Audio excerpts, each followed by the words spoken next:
بسم اللہ الرحمن الرحیم۔ السلام علیکم۔ سیدنا نوح علیہ السلام طوفان کے موقع پر جب سفینہ میں سوار تھے تو وہاں اچانک ان کو شیطان نظر آیا۔ انہوں نے کہا کہ تو یہاں بھی پہنچ گیا، اب میں تجھے نہیں چھوڑوں گا جب تک کہ تیرا راز نہ معلوم کر لوں۔ اس کو حضرت نوح علیہ السلام نے پکڑ لیا اور فرمایا کہ تیرا راز مجھ کو بتا کہ تو گمراہ جو کرتا ہے وہ کس راستے سے کرتا ہے۔ تو اس نے کہا کہ 5 باتیں ہیں، لیکن 5 میں سے میں آپ کو 3 بتاتا ہوں، 2 نہیں بتاتا۔ حضرت نوح علیہ السلام کو اللہ کی طرف سے وحی آئی کہ اس مردود سے کہو کہ ہمیں ان 3 کی ضرورت نہیں ہے، وہ 2 ہی ہم کو بتا دے، اس لیے کہ اصل تو وہی ہے راز۔ تو حضرت سیدنا نوح علیہ السلام نے کہا کہ مجھے ان 3 حربوں کی ضرورت نہیں، وہ 2 بتا جو تو نہیں بتانا چاہتا۔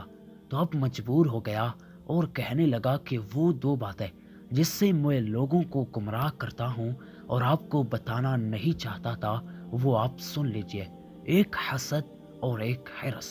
پھر شیطان کہنے لگا کہ حسد سے میں گرا اور حرص سے حضرت آدم علیہ السلام گر گئے، اس لیے کہ جب اللہ تعالیٰ نے حضرت آدم علیہ السلام کو بنایا اور ان کو علم عطا فرمایا اور ان کی شان و شوکت کو فرشتوں کے سامنے ظاہر فرمایا، تو اللہ نے فرمایا کہ آدم علیہ السلام کو سجدہ کرو، تو فرشتے تو سجدے میں گر گئے۔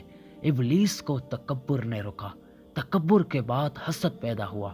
حسد اس لیے پیدا ہوا کہ ان کی وجہ سے میں اللہ کی نگاہ میں گر گیا ہوں، اب کسی نہ کسی ان کو بھی گرانا ہے، یہ ہے حسد۔ جب کسی کے پاس کوئی کمال دیکھے، جب کسی کے پاس حسن و جمال دیکھے، جب کسی کا عطا و نوال دیکھے، جب کسی کے اندر بڑائی دیکھے، جب کسی کے اندر علم دیکھے، جب کسی کے اندر مال و دولت کی فراوانی دیکھے، اس وقت دل کے اندر یہ خواہش کا ہونا کہ اس سے ساری چیزیں چھین جائے، چاہے مجھے ملی کہ نہ ملے، اس کے پاس بھی نہ رہے۔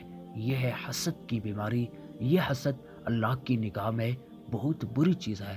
شیطان نے سوچا کہ اللہ نے ان کو اتنا اونچا بنایا ہے، ان کو بھی گراؤں گا، میں جیسے گر گیا ان کو بھی گراؤں گا۔ اس کے بعد اس حسد میں مبتلا ہو کر وہ فکر میں رہا کہ کس طرح ان کو میں ذلیل و خوار کرنے میں کامیاب ہو جاؤں۔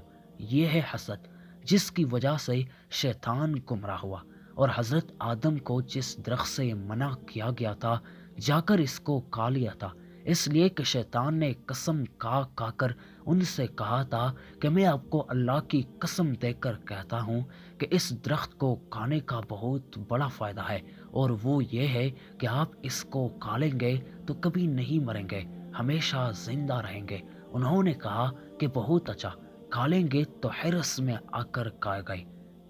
اس کو شیطان نے کہا کہ حسد نے مجھے تباہ کیا اور حرص کی بیماری نے حضرت آدم علیہ السلام کو گرا کر رکھ دیا۔